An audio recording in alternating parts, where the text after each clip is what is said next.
কুখ্যাত মুজিব বাহিনীর সাবেক নেতা ফজলুর রহমান কিশোরগঞ্জ থেকে মোট ৬ বার ৪টা দল থেকে নির্বাচন করেছেন। এর মধ্যে ৫ বারই ফেল মেরেছেন তিনি। একবারই তিনি পাশ করেছিলেন, সেটা ছিল ৮৬ সালে এরশাদের ডামি নির্বাচন। ১৯৯১ সালের নির্বাচনে তিনি কবি মুহিব খানের বাবা মাওলানা আতাউর রহমান খানের সঙ্গে নির্বাচনে প্রতিদ্বন্দ্বিতা করেছিলেন। নির্বাচনের আগে তিনি বলেছিলেন মাওলানার কাছে নির্বাচনে হেরে গেলে তিনি নিজের কান কেটে ফেলবেন, কিন্তু শেষ পর্যন্ত নির্বাচনে তিনি হেরে যান। এরপর যদিও কান কাটার সাহস তার হয় নাই, কিন্তু মানুষ তাকে কান কাটা ফজলু ডাকা শুরু করে। এখনো নাকি কিশোরগঞ্জে অনেকেই তাকে কান কাটা ফজলু বলে ডাকে।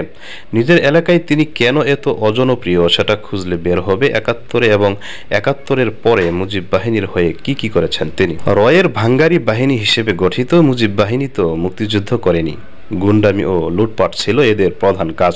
ফজলুর রহমান স্বার্থের দ্বন্দ্বের কারণে বিএনপিতে এসেছেন, কিন্তু রিমেম্বার দ্যাট উনি প্রশিক্ষিত মুজিব বাহিনীর কমান্ডার। কাজেই বিএনপির উচিত হবে না কুখ্যাত এই মুজিব বাহিনীর কমান্ডারকে প্রশ্রয় দেওয়া। তাকে যত দ্রুত বহিষ্কার করা হবে বিএনপির জন্য ততই ভালো।